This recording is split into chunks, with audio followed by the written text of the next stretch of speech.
Hi and welcome to my Hibernate tutorial, and in today's tutorial I'm going to show you guys how to actually generate the primary key automatically using the Hibernate framework. And in this tutorial I'll also show you the use of using the unsaved-value attribute. And so let's get started. I'm using my Eclipse IDE and I'm going to create a new Java project, and let's name it primary key generator, and say finish. And there I have my primary key generator program folder. And now let's go to it, open a new window. Alright, and arrange it.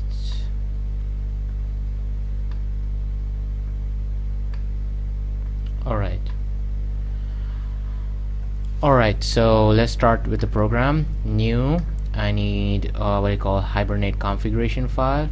So let's say I need other, and say XML file. Next, and it's going to have .cfg.xml extension, so hibernate .cfg.xml, and then I say finish it.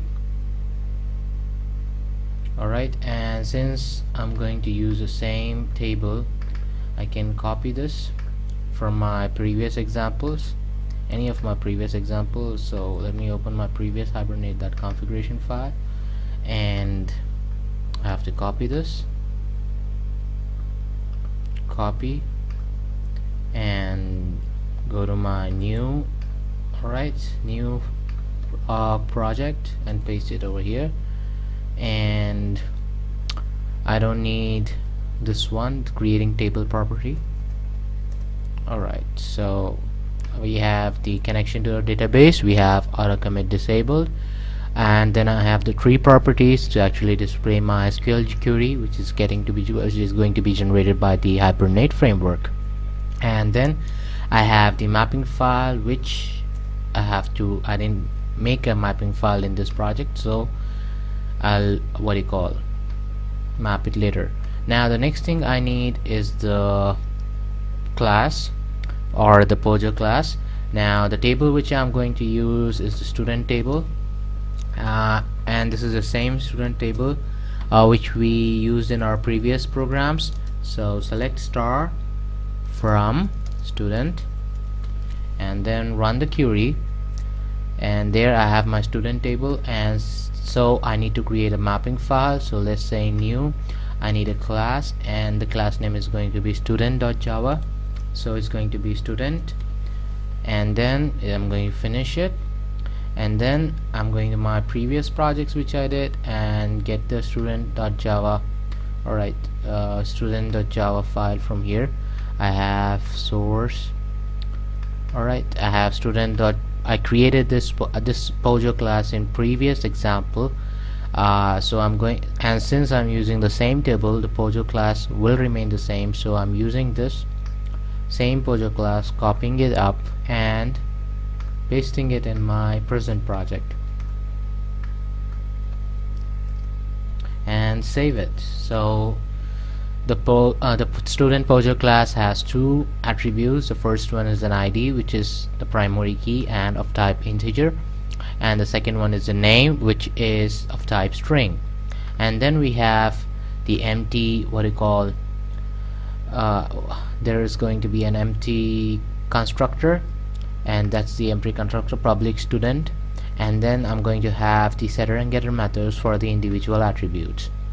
Alright, so next thing we need to have is the Hibernate mapping file. So let's create a Hibernate mapping file, new, and I say other, and then again I have to say XML file. Next, and then I say it's going to be student.hbm.xml, and then I say finish. Alright, and I'm going to use the Hibernate mapping file from my previous project again, because since I'm using the same table I can use it. See, I have student.hbm.xml, the mapping file, and I have to copy the DTD and just copy it and then paste it over here. Alright, the next thing I'm going to do is, see, it has the ID as an identifier column since it's a primary key, and column ID type is the Hibernate type, which is set to an integer, and the generator class is assigned. And the second property we had was name, which is of type string, and this is the Hibernate type, so it's with a small s. And then now the last thing remaining for us to do in this tutorial is to create the Java class. Alright, so to insert the data in this table, and then I'm going to show you how to use Hibernate framework and create the ID element automatically. Alright, so I'm going to create a new, and it's going to be a class. Alright, so let's say insert student class. Alright, and then it's going to have a main, and then finish it. And I also had to do one more thing in my configuration file. I have to specify the mapping resource, and my mapping resource is my Hibernate mapping file. Alright, let's save this, and then the next thing I need to do is I have to add the Hibernate jars. So I go to properties, I go to build path, configure build path, and then I have libraries and add external jars, and there I go to Hibernate jars, I go to desktop, and there I have Hibernate compulsory jars. And from last time I have kept my database jar here itself, so that I don't have to add it separately. So these are all my jars, and I'm going to add them in my project now. And then I say open it, and okay, now I have all my jars added in my project. Now I can write my insert student.java program. Alright, the first thing I need is a configuration object. Configuration cfg equals to new configuration.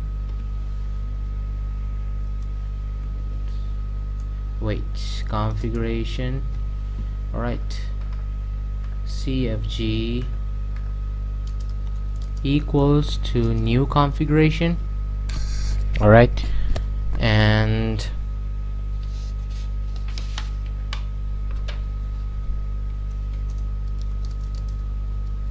configuration. Alright, and then the next thing I'm going to have is the configuration. I have to configure my Hibernate configuration file, so it's going to be cfg.configure, and in this I have to specify my Hibernate configuration file, that is hibernate.cfg.xml. and the next thing I'm going to have is to create the session factory object. So let's create it, session factory, and session factory, here it is. Alright, sf equals to new session sf cfg dot build session factory.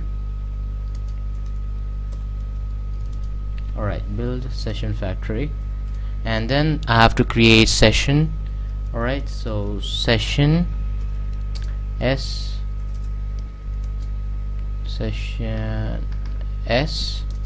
equals to sf.openSession. Alright, and then the last thing, I have to create a transaction. tx equals to session.begin transaction. Alright, and then I have to start writing my insertion code. Alright, so first I say create a student object, a student s1 equals to new student. Alright, and then s1 dot s1 dot set id. Alright, and let's set it to something around 10, because already we have some data inside it, so we can insert 6. Alright, so let's say 6, and then set id is equal to 10, and s2 dot set id, s1 dot set name equals to, let's say name equal to say some name Jack. Alright, and then let's save this object s dot save. Alright, save, and I'm going to have the object s1, which is I'm going to save. Then I have to flush the transaction, flush the session, s dot flush, and then I have to commit the transaction, commit, and then finally I have to close the session. Alright, and let's see what happens now. This is you might say I'm not inserting the ID automatically, but I'll show you how it's done. Alright, so let's run this program, run as Java application, and select all, and let's see if it works properly. Let's check out. Alright, so it works properly and our data is inserted. We are supposed to get ID number 6, so run this query and check it out. Yes, I got 6 with name Jack. Alright, now what I wanted to do is, alright, I don't want to set my ID like this each time. I don't want to know which ID is already existing, so that I can, means in this scenario what I did was, first I checked what's my last ID, and my last ID was 5th, so I said I can add 6th ID number with the number 6, and then I added it. But I don't want to do it like that. I want my Hibernate framework to actually find out what ID it can be added and add it that way. So for that, the thing I have to do is I have to make a small changes in my Hibernate mapping file. Alright, in the mapping file. Now in the mapping file, as we know, the identifier ID column has what you call something called generator class. So, and the generator class is set to assigned, as a value assigned, but now I'm going to change it to increment.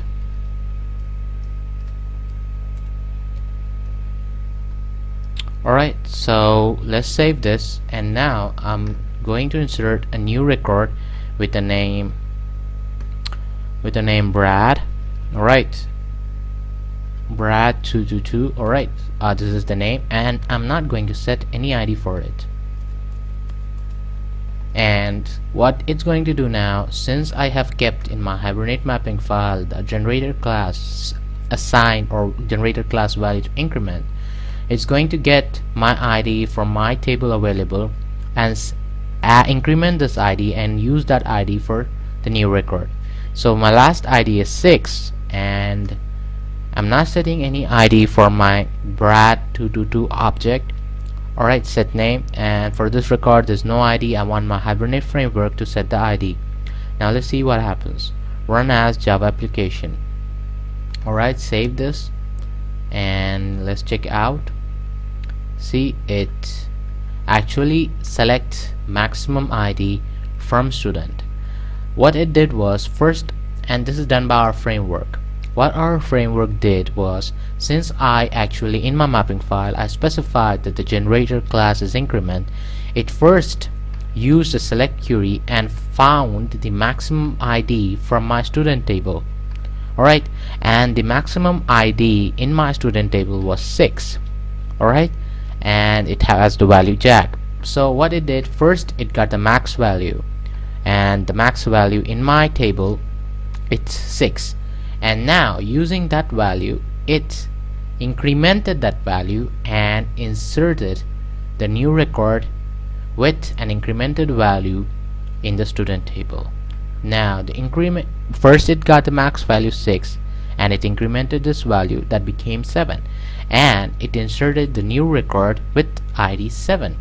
And why it did that? Because we didn't specify what ID we wanted, and secondly, we in our mapping file we specified that the generator class is going to be increment, and that's the reason why it did this. The framework does the job of finding out the max value and incrementing the value.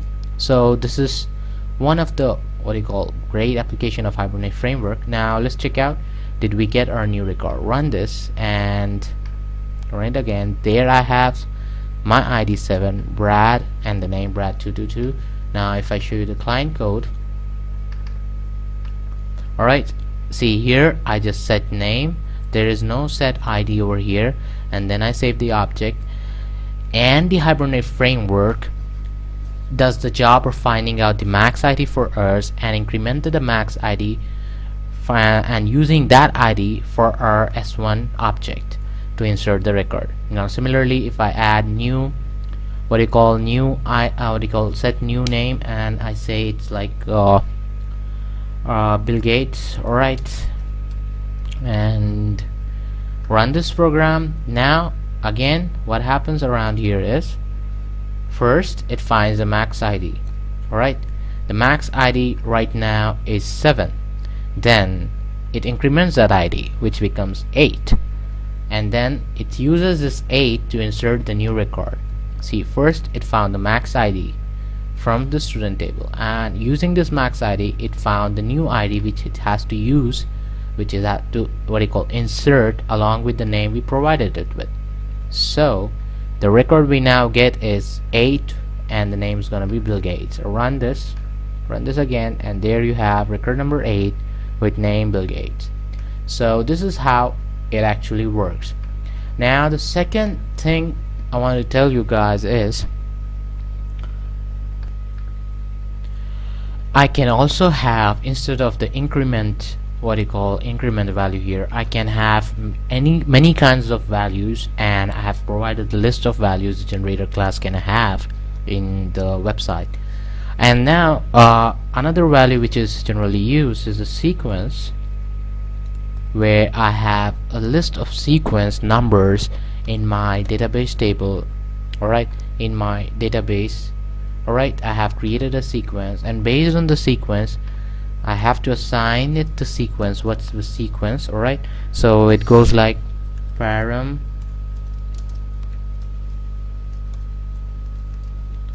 alright, so first what I have to do is, I don't have to close this, and then I have to specify the param name. Alright, parameter name is going to be sequence, and then I have to give it a value, and the value is going to be the name of the sequence which we have generated in our database. Alright, and then I have to close my generator class. Alright, save this. Now right now I have not generated any sequence in my database. Alright, how sequence is generated? Alright, let me show you. We can use the create sequence SQL query in our database to create a sequence of our choice. For example, if we want normal sequence which starts with 1000 and is incremented by 1, alright, and then you can have attributes like minimum value, maximum value, so you can generate a sequence of odd numbers, even numbers, numbers with a difference of 3, any kind of sequence which you require, or a sequence which starts with 1000 rather than 0, or a sequence which starts with 10,000. Those kind, if you have something which is not normal sequence, or any special kind of numbers, you don't want the ID to be having 1, 2, 3, 4. Instead you want to have ID with 2, then 4, then 8, then 6, whatever. So you can create the sequence of your requirement, and the Hibernate framework finds the maximum value from the the table, student table, which you have the ID value. Then it compares it with the sequence, and then it checks out the next sequence value and uses that sequence value to insert the new data. Alright, so for creating sequence you need create sequence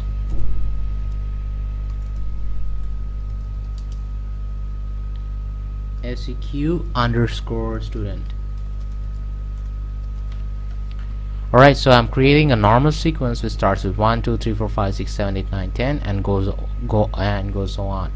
Run this query and sequence is created. Now my sequence name is seq_student, and I'm going to use this sequence rather than incrementing the value to actually insert the data. So let's go to the primary key generator program and paste the sequence name which I want to use. Alright, now I go to my insert program and insert a new record named Thomas Gates. Alright, and save this, and let's run this program and check what happens. Run as Java application, save the Hibernate mapping file, and see. Alright, we got an error. The reason this does not work and we got the error is because we are using sequence after we used an increment, so it won't work. So for that reason, what I'm going to do is first I'm going to empty my student table. Alright, so delete from student. Alright, and then run this query. 8 rows are deleted, and then I'll run the program again. Run as Java application, and it should work this time, and yes, it's working. So let me check my table now. Run this, and oh sorry, I deleted it again, so let me insert the program again. Run as Java application, and there you go, it will work perfectly now. Select star from student,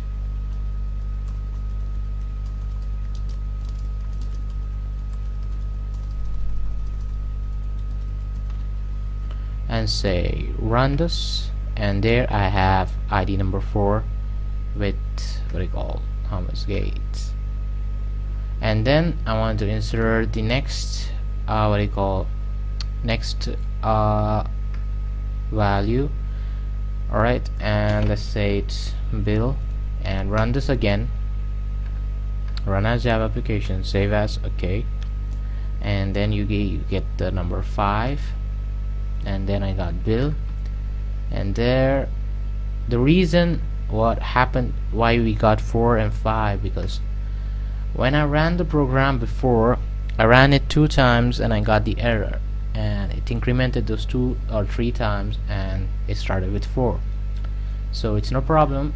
And if you started with the delete, or what you call empty table, it starts off with 1, 2, 3 and so on. Now next thing I'm going to show you guys is something called this unsaved value attribute. And what's it all about?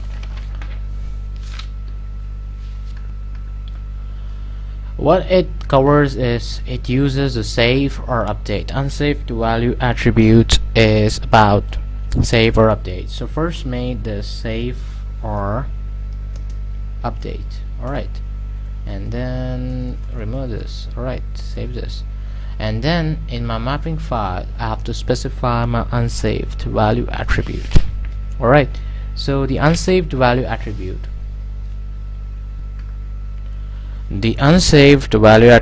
becomes when we use unsaved value attribute. Alright, and it's used in our mapping file. Alright, and we say it here.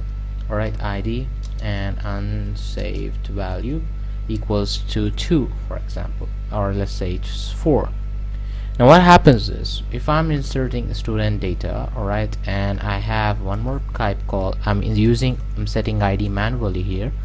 Alright, so I say s1 dot set ID equals to 4. Alright, and let's say it's going to be Bill before it was Gate. Alright, so if I'm inserting ID item 4 and I have my unsaved value 4, it means that if this unsaved value 4, now look carefully, in my identifier column, which is ID, I have assigned unsaved value 4.